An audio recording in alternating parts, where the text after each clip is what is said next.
All right, Car Thoughts, episode 4, I believe. Groton area and Clark Willow Lake. We had a really good game tonight. Clark Willow Lake able to pull out the win, 20-7.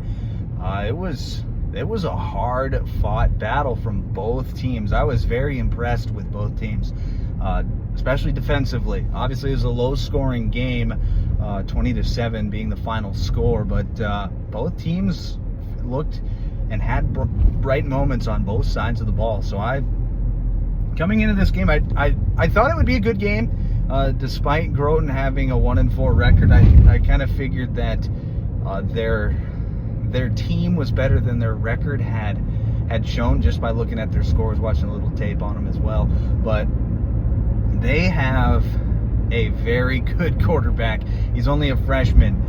His name is Asher Johnson, and I think you want to remember that one because he's going to be special. He just makes plays, man. He's a gamer, and what he does for this team, he's not necessarily the best decision maker right now. He does make a few mistakes, but you kind of expect that from a young quarterback. But they have athletes around him that can make plays, and I know their record says they're 1-5 now, which is true, but at the same time, they're better than a 1-5 team, and it's because of Asher Johnson. This guy in 2 years when he's a junior, and even maybe next year too, you're going to understand why coaches from around the area, coaches who have coached against him, who have watched him play, why they are very high on him as a quarterback, because he is an athlete. He can run, he can throw. Right now he just needs to clean up a few things in terms of the decision making, but threw an interception tonight. He was getting hit as he threw, and just kind of threw it up and got intercepted. Very young quarterback type of play. If Groton area can figure out their running game too, because right now their running game was pretty lackluster again tonight, then they're a team that can do some damage. It seemed like anybody other than Asher Johnson running on quarterback powers, or him getting it out on quick game out to players like Ryder Johnson and Keegan Tracy. Ryder is his older brother, senior this year. They connected on what was a 40-yard bomb. They were backed up on their own 5-yard line after a kickoff mistake, and Asher just threw it up. I knew that it was one-on-one coverage on the sideline with Ryder. Just trusted Ryder to make a play, and Ryder did. Ryder's a good player too, man.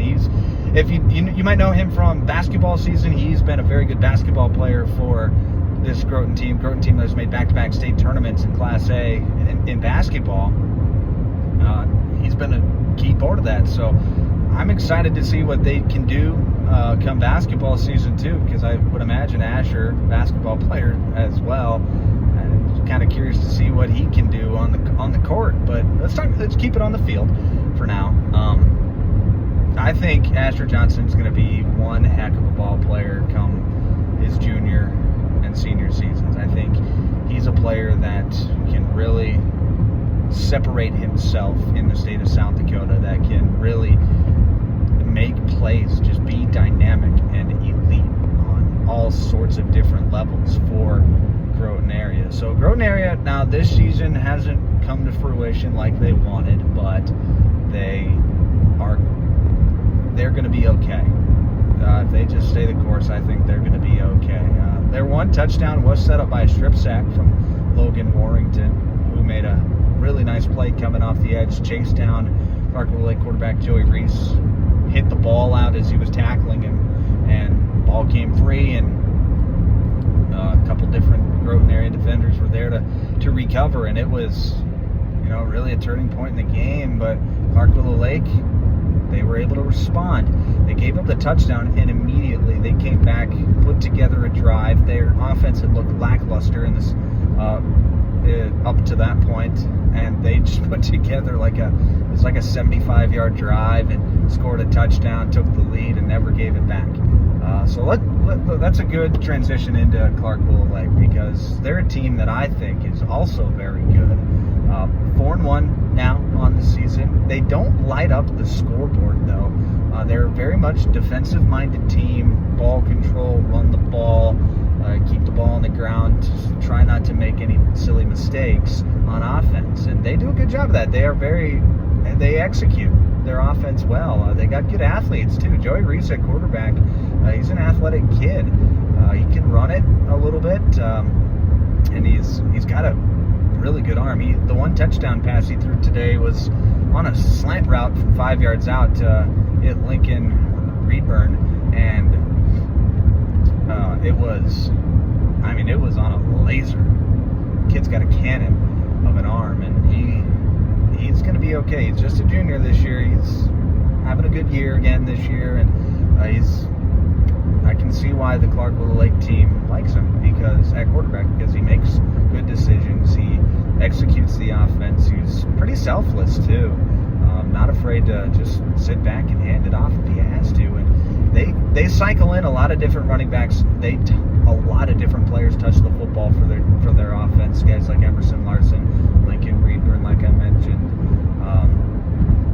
and they do a really, really nice job distributing the football on offense. So their team in Class 11B, they're receiving votes in the top 5. They'll probably still be receiving votes next week. I don't think they'll crack the top 5, though, after this win. They've got a tough stretch of games coming up. They got Dual and then Mobridge Pollock. And we're actually going to be in Clark for that Mobridge Pollock game. That's going to be an exciting one, because Mobridge Pollock's a team they're explosive on offense, and they can make a lot of big plays. Clark Willow Lake, they do the methodical things. So that's a kind of a tale of two contrasting styles that I'm looking forward to in a couple of weeks. That should be a fun one. Tune into that one on Power 106.3. I think next week we're going to be in Florence Henry for Florence Henry's homecoming game against Wilmot. That should be a competitive game. I'm looking forward to that one too, on Friday night. But let's keep it with Clark Willow Lake. Their defense tonight, they were put in the one dad spot, gave up the touchdown, but other than that, they pitched a perfect game. Anytime that Groton area had to have any sort of extended drive, they would maybe bend a little bit, but they didn't let Groton area get into the red zone very often, whether it would be via Groton area mistakes or by Clark Willow Lake's defense making plays. Their defensive line is nasty, man. They don't let a whole lot of running room up the middle.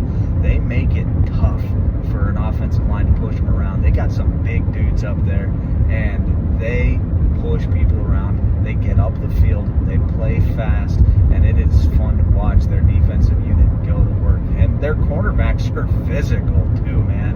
Cooper Palmer and Emerson Larson, both guys can come in, lay some hit sticks, and play very solid, very, very solid defense when it comes to tackling. Very good technique-wise. So that's a Clark Willow Lake team that if they're going to make a run in the postseason this year, it's going to be on the backs of their defense, setting up their offense in favorable situations, and their offense making just enough plays, I think. Because their offense, like I said, not explosive. Most points they've scored in a game is 38. So not super explosive this year, but they play that grinding out game, which is tough on defense. We saw it in the second half tonight. They just kind of wore down the Groton area defense. By the time the late in the third, early into the fourth quarter hit, you can tell that defensive unit for Groton was tired, because they got those big dudes just leaning on them all night long. And those 2, 3, 4 yard runs were turning into 5, 6, 7, 8 yard runs for Clark Willow Lake. So that's how they win games. They grind you out. Kind of like the old. They run a totally different offense than what those old West Central teams and what those old Winter teams. I guess Winter's still doing it. Where you're running that off counter. 3 yards in a cloud of dust type of offense. Similar theory, but Clark Willow Lake just does it from a spread style. They a lot from the shotgun. They went under center a few times tonight, and there wasn't a whole lot of center. So they just stayed in the pistol most of the night, and they got some, like I said, nice 2, 3, 4 yard runs turned into 5, 6, 7, 8 yard runs. So I'm looking forward to see what the Clark Willow Lake team can do in the future. I'll be looking to see their game against Dual next week. That's going to be much-watched high school football. One loss for Clark Willow Lake. Dual was winning their game against Sioux Valley tonight, so they're going to come into that game undefeated. That is going to be a spectacular football game, in my opinion. So if you can watch that one or even make it to that game, I definitely would recommend it, because Clark Willow Lake and Dual are two contending teams in Class of 11B. 11B's got a lot of good teams this year, so it's a good class of football. If you can watch some 11B football games, I definitely do recommend it, because there's a lot of competitiveness in that class this season, a lot of parity. So yeah, 11B, the class might be the class to watch this season. I think that's going to do it for us on Car Thoughts this week. We'll be back next week. Florence Henry and Wilmot next week on Car Thoughts. So remember to like, subscribe to the Power 106.3 YouTube channel. Tune in to the games, of course, whether it be on the radio or on the YouTube channel. Be sure to tune into those games each Friday night through the postseason. We're gonna be picking up some postseason games this year as well. So be sure to tune in all the games on Friday nights here on Power 106.3 and the Power 106.3 YouTube page. But remember, like, subscribe, and that's going to do it for us on Car Thoughts.